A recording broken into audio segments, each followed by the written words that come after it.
27. Sige, dito na muna.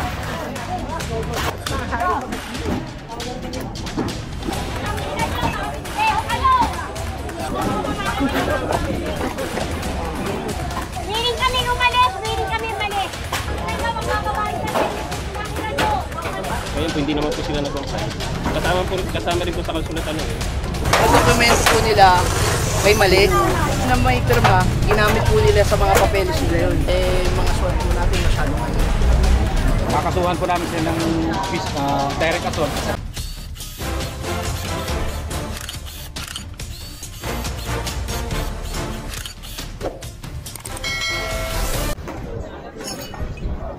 So ikot tayo dun sa kabila, dito tayo dun sa likod.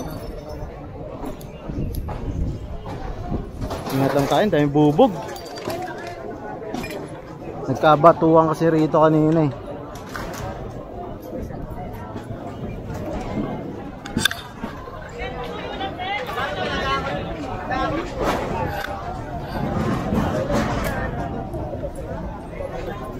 Look, dito tayo.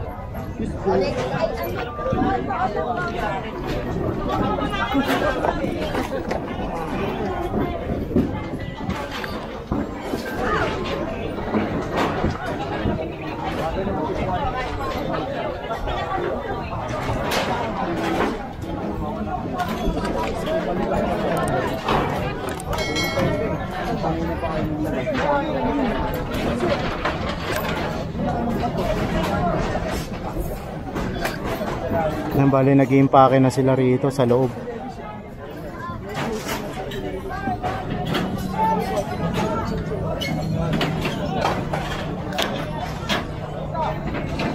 Oops.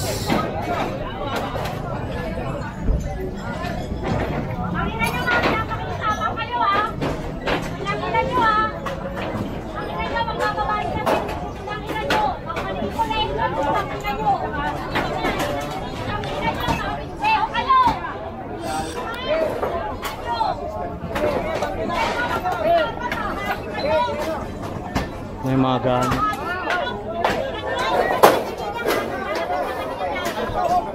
Lalabas na kami ng gamit, nakikiusap naman kami sa inyo. Yung nandito sa taas.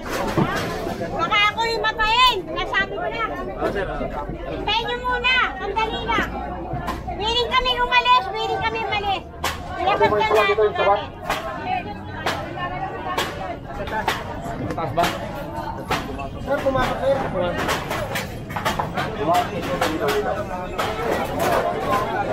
Yan, so pinalalabas na ng pulis yung mga gamit nila rito. Kasi ito na yung susunod sa kato eh. Ito may SWAT rito, si ma'am. Nakupesto kasi naagapan na wag lumala yung tension rito para hindi magkasakitan. Ayan, kaya pinapwesto na yung ating ano dito.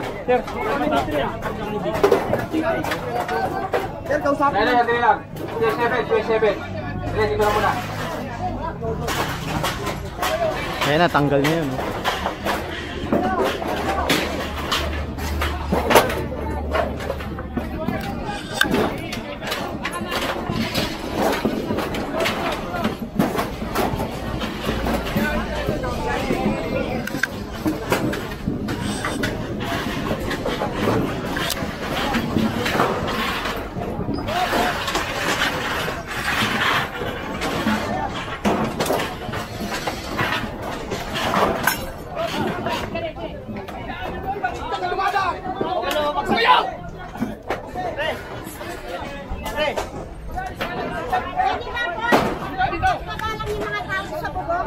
Kasi yung bukong namin baka bumagsak kayo. Bumagsak.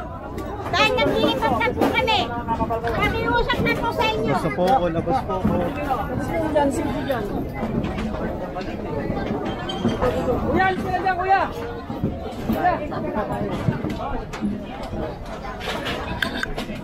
Uy!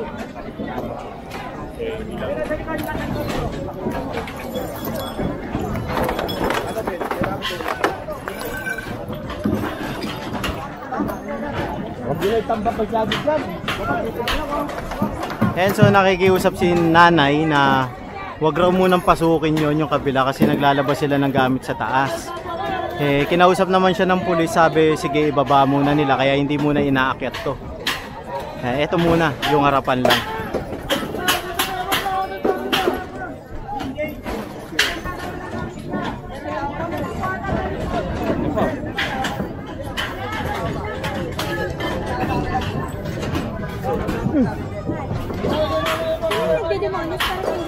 Hindi.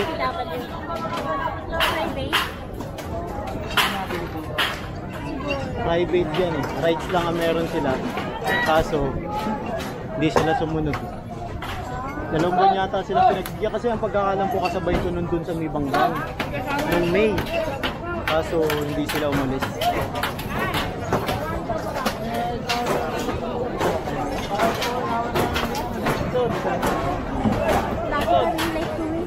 Asa na si ano?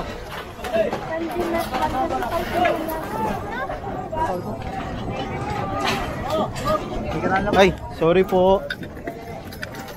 Ang gamit nila. Oh, tayo. TV.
So matagal-tagal to kasi isang bahay pa lang yung na-demolish nila.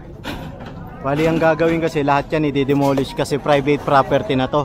Rights lang ang meron sila kaya nung kinuha na to, ang pagkakalam ko nabenta yata ng may-ari sa isang pribadong tao or kumpanya. Ngayon, pinadi-demolish na tong area na to. Yun ang pagkakalam ko ah. Sinasabi nila may TRO raw sa barangay kaso hindi naman lumulutang si kapitan, si chairman. So kailangan kasi kapag may TRO, ipakita nila agad para restrain to yung demolition. Kasi temporary restraining order yon. Ibig sabihin, tigil demolition. Diba? Eh kaso hindi nila mailabas yung TRO.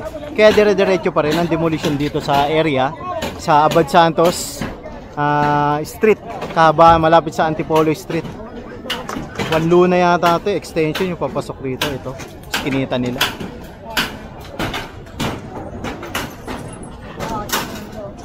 Dito na patuloy kiwala na mga ito. Iyon na hindi inanan. Ata pa ngayon na. Bubong lang ta, bubong. Bubong lang.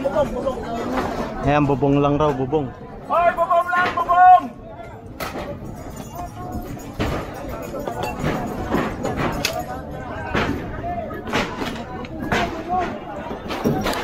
Hoy, bubong lang, bubong.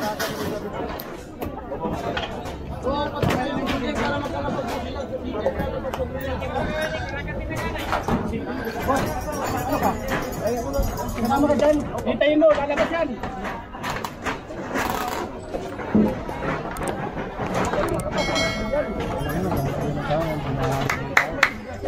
Ay, tuloy ka na ba na yung kagagablog ka dyan? Hindi ka wala yung ano eh. Patara nyo nito, ano na lang. Ganto pa kayo. Ay, ano ka masok? Lapa. Oo. Dito muna kayo. Dito ka.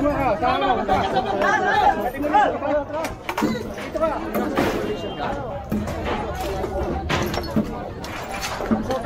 Hey! Ay, ito muna ito umapan. Bakit? Ano ba?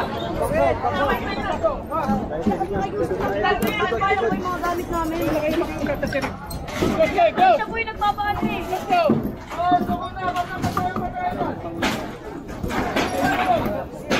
Hindi tayo mas safe.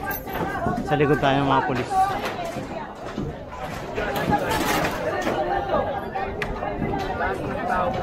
Ate, nandun yata oh. Saan po? Humihili. Dito. Tama dyan.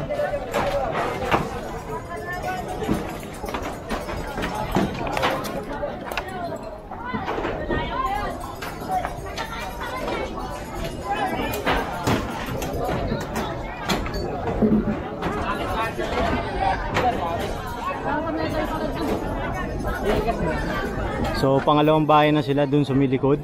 Doon nila inumpisahan. Ito ay inaakit pa lang nila. Sa tingin ko nababa na yung ibang gamit nung matanda rito. Kaya inumpisahan na nila to.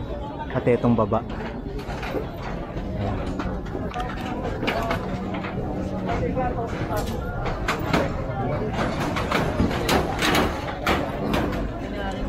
Boss Reds! Tagal na ito pare. Parang yung sa Bangbang. Ang dami na ito. Pero manahan ka sa baba. Marami looban yan eh. Oh.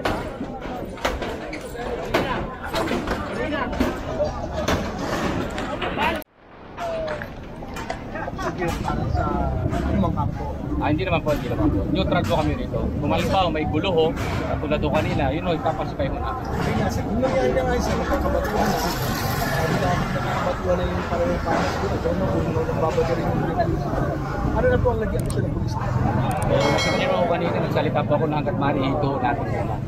Nag-usap nung yung dalawang panig, ngayon napag-desisyonan po ng sheriff kanina na ituloy pa rin yung demolition. Ngayon ho, nung tinuloy na yung demolition, ginawa na akong tamayapang paraan. Ano sir nangyari? Ano ang gagawin sir doon sa mga na naging marami? Babato, meron pa kanina may nahulog pa ng demolition. Ano mangyari? Ngayon po, magpapalit po kami ng kaso niyan. Kasi yung mga complainant naman ho namin, nakausap po naman po namin yung mga biktima kanina na magko-complain po sila. Meron naman. Kanina sa live mo, may mga pinapalit yung live. May mga tao na nag-react na citizen, na netizen nag-react na. Ano lang nila? Paano lang ginagawin mo? Ano lang po, anong explanation nito para lang maintindihan? And yung pulis naman po para seguridad lang naman po. Yung demolition naman po sila po ang gigitag yan. Ngayon ho, sabi ko nga ho, yung kaayusan at kapayapaan lang po ng lugar. Kaya kung may pulis rito sa demolition.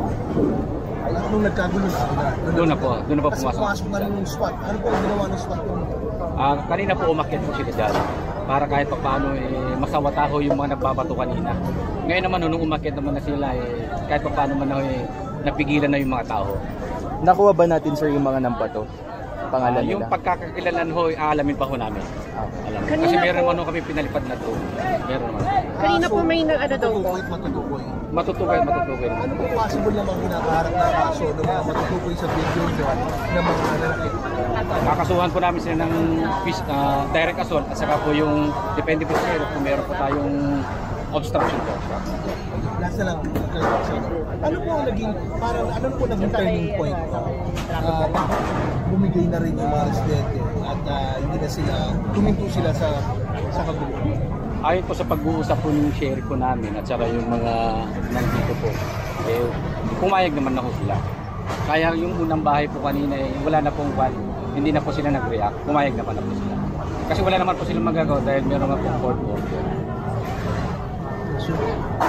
Ito bang tatapusin nyo ba itong paggigiba ng bahay? At babantayan din mo hanggang sa masira na lahat ng bahay? Opo, yung order po namin rito hang 4 days po. Yung kapulisan po rito nandito po sa para i-maintain yung katahimikan nito. Sir, yung mga kababayan natin na naapektuhan ng lalo ng trapiko, pwede, anong oras kaya pwedeng daanan na ng mga motorista dito? Pag na-assess po namin na okay na po to, passable na, pwede na po. Pwede na po natin padaan itong lugar na po. Sir, for the record lang po, sir, yung pangalan ng Police Lieutenant Colonel Norman Patnan, Station Commander po ng Jose Abad Santos, Police Station 7 po ng Gimpo. Thank you sir. Ano oras na pasara yun? Kanina po mga 9:30. Ayan, so 4 days to, isasagawa yung demolition. Inumpisa na ngayon. meron pa pong plaintiff na sa kanila 50,000 for those affected structures bibigay ni attorney kung voluntary po silang i-release. Nangako po sila March 31, naalis po sila. Tapos yung iba po nag-promise din po na after election, which is May, nangako po na aalis po kahit wala ng 50 mil. Tapos po, instead po na nag-voluntary sila, nag-file po sila ng motion sa court, sa expropriation po. Eh, dinay naman po na po. Kaya po nag-proceed na po kami. And regarding po sa pakiusap po nila, ako, sasabi ko lang po, na walang tiyaro po. Kasi pare-pareho naman po ng pakiusap yan. Hanggang walang tiyaro, yun lang po makakiusap. Wala kayong Aside magagawa dun sa po. plaintiff and tiyaro, yun lang naman po. So wala kayong magagawa po. Wala po. Walang tiyan. Hanggang wala rin po ang utosan Anong pinababasa kanina? Nakita ko lang, may pinababasa. Yung basahin natin to, nakita ko lang sa social media. Ano ba Doon yung, kay Kapansel Sia po. ano yung binabasa na yun? Lahat po, sa kanya po papel ko po yun actually. Pinag-repair ko po yun para makita rin po talaga nila. Okay. So yung kasunduan po na yung na March sila alis, kasama po yun. For the record po, buong pangalan niyo po, Jailan designation? Corsi po. MTC Branch 18 Manila. Sheriff. Derek, ilang bahay mo?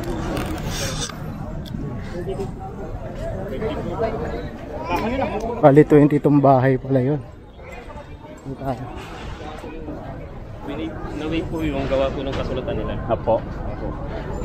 Nangako po sila na aalis sila. Bibigyan sila ng 50 mil voluntary. Aalis sila. Ngayon po hindi naman po sila nag-comply. Kasama rin po sa kasulatan na yun. Kung hindi sila aalis ng voluntary, wala na pong maitutulong financial lang. Ilang beses po sila pinadala ng sulat? Maraming beses na po yan. Marami ng beses. Our case po is being filed 2017 po. 2017. Okay, so it's filed 2017. Ito po, sir, nabili po ng privado. Apo. Ano ho pang? Nasa ano po, nasa complaint. Makikita mo. Salamat po, sir. Okay na po. Sheriff. So nakailang Marami na po. Marami na po. Ever since kailan po? Ano po yung papel ko, hindi ko po kawisado eh. Maraming beses. Ang final notice of demolition po, hindi po ako nagkakamali. Is 1 year na po. 1 year na rin po na. So 22 structures yan sa loob. Pero, minutos pa ang korte, meron po tayong hindi gigibayin. Mga 6 structures po yata yun. Nakalagay naman po sa resolution. yung 22 structures, may ilang families kayo, sir? Families sa report po ng PCUP, mga 32. So, Nakakamali. handa sana silang bigyan ng Ng plaintiff po. Plaintiff. Totoo po Tulad yun. pusa. Yung natusa po talaga. So, nung the mere fact, nung hindi sila pusa, nabaliwala na yun. Apo. Kasama po sa kasulatan nito, kabarangay po nito, si Kapitan So bunsod, Insa. pwede mo sabihin, bunsod na nangyari ngayong dulo, nabaliwala lahat yun. Yung ino-offer na yun. Mabali wala. Wala na silang marireceive. Ano yung 50K per family? 50K po. Kasulatan po. Kinuha po sa akin ni Kansel Sia. Thank you po.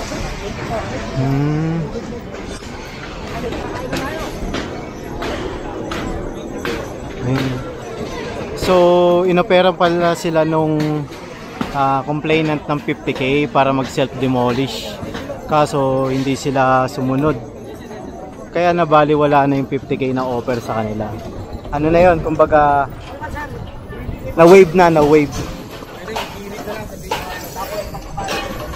na. 6 houses yung i-demolish ngayon rito.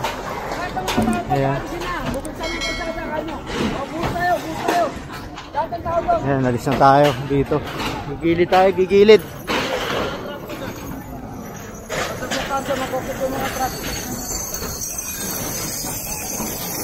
Diba na to? Kagawad pala. Kagawad kanina, naipit na kanina eh. Ay, Kagawad, ano po buong pangalan niyo? Angelo Gabriel Antonio po. Angelo Gabriel? Gabriel Antonio, District 2. Barangay 227. Kagawad, ano ba nangyari? Kasi I understand, sabi nung sheriff, initially meron na raw kasunduan. Kung sakali. Ang nangyari po kasi dito, ang dokumento po nila may mali. Dahil meron po silang pinapirma sa mga tao, yung pinapirma po nila yung for attendance, mga nakaraan buwan pa yun. Ngayon nagulat kami yung pangalan na yun na may pirma, ginamit po nila sa mga papeles nila yun. Kaya po nagkaroon ng ganito. So tingin nyo parang may exception? Meron talaga po. Okay. So yun yung dahilan kung bakit ayaw mo Opo. ulisanin. Kasi, kumbaga yung papeles, hindi kami sangayon eh. Siyempre nga naman, yung iba dito naninirahan, hindi naman po sapat yung kaalaman. Diba? Sabihin na natin na normal na tao versus attorney, siyempre parang ang hirap magtuwala. So, tingin mo, yung nagkagulo, yung gulo kanina, ito ba ay anticipated o bunsod lang yung ito? Emotion po talaga. Kasi kahit kami mga barangay officials po, hindi na rin po namin maawat talaga eh. Dahil po syempre kahit sino naman po sa lumagay sa kinalalagyan nila ngayon, syempre yung emosyon iba po pag nangyari na. Sinubukan niyo ba sila i-pacify? Opo, kung makikita niyo po yung mga video, talagang grabe yung inaawat na namin sila pero hindi na rin po talaga maawat. So ano po ngayon ang mangyayari sa mga kabarangay ito? Ngayon na tinutuloy na yung pag-demolish. Saan po sila ngayon titingnan muna? Ito po, yun nga rin po ang isang problema natin. Hindi po natin alam kung saan sila. Dapat nga po, di ba, pag ganyan, meron pong relokasyon. Wala namang pong binigay. Pero nag-offer sila ng 50,000, wala namang. So ano pong gagawin ng barangay ngayon? For the meantime, nag-aarap na kayo ng lugar. Magtutulong-tulong muna, kubul muna yung iano namin para yung mga gamit nila, kung umulan, maglabas. Kagawad, maraming salamat po. For the record ulit, Kagawad, buong pangalan din. Angelo Gabriel Santos Antonio. Ano kayo kasi na-imagine na matagal na pong nasabi. Yung concern po is yung doon sa document. Opo, yung document. Ano po dapat laman ng document? Bali, nagkaroon tayo ng problema sa dokumento nila dahil mga nakaraan buwan, pero sila sa amin pinapirmahan for attendance kasi nagkakaroon sila ng hearing. Then yung mga nasasakupan ng barangay, yung iba hindi nakaka-attend.